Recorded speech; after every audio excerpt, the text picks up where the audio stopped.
Hi guys, இன்றைக்கி நம்ம என்ன பார்க்க போகிறோம்னா ரெயின் ட்ராப் மாடியூல். அதுதான் பார்த்தீங்கன்னா டீட்டெயிலாக பார்க்க. ஃபஸ்ட்டு இந்த ரெயின் ட்ராப் மாடியூலில் பார்த்தீங்கன்னா ஒரு சென்சிங் பேட் ஒன்று இருக்கும். இது செப்பரேட்டாக இருக்கும். ஆக்சுவலாக இதை நீங்கள் வந்து டெரேஸில் வந்து ஃபிக்ஸ் பண்ணுற மாதிரி இருக்கும். இந்த சென்சிங் பேடில் என்ன இருக்கும் அப்படின்னு பார்த்தீங்கன்னா காப்பர் ட்ரேஸ் இருக்கும். இந்த காப்பர் ட்ரேஸ் வந்து ஒன்றுக்கு ஒன்று கனெக்டடாக இருக்காது.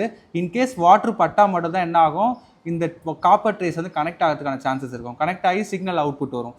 நெக்ஸ்ட்டு இது கூட ஒரு மாடியூல் ஒன்று கனெக்ட் பண்ணியிருப்பாங்க. இது LM393 மாடியூல் அப்படின்னு சொல்லுவாங்க.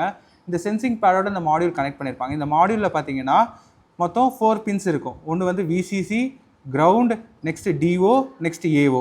இது கூட வந்து பவர் LED இங்கே ஒன்று இருக்கும். நெக்ஸ்ட்டு வந்து அவுட்புட் LED ஒன்று இருக்கும். இது கூட ஒரு பொட்டென்ஷியோமீட்டர் இருக்கும். இந்த பவர் சப்ளைவை நம்ம ரெகுலேட் பண்ணலாம். இந்த வீடியோவில் ரெயின் ட்ராப் மாடியூலில் என்னென்ன காம்போனன்ட்ஸ் இருக்குது அப்படின்றத டீட்டெயிலாக பார்த்தோம். நெக்ஸ்ட் வீடியோவில் ரெயின் ட்ராப் மாடியூல் எப்படி ஒர்க் ஆகுது அப்படின்றத டீட்டெயிலாக பார்க்கலாம்.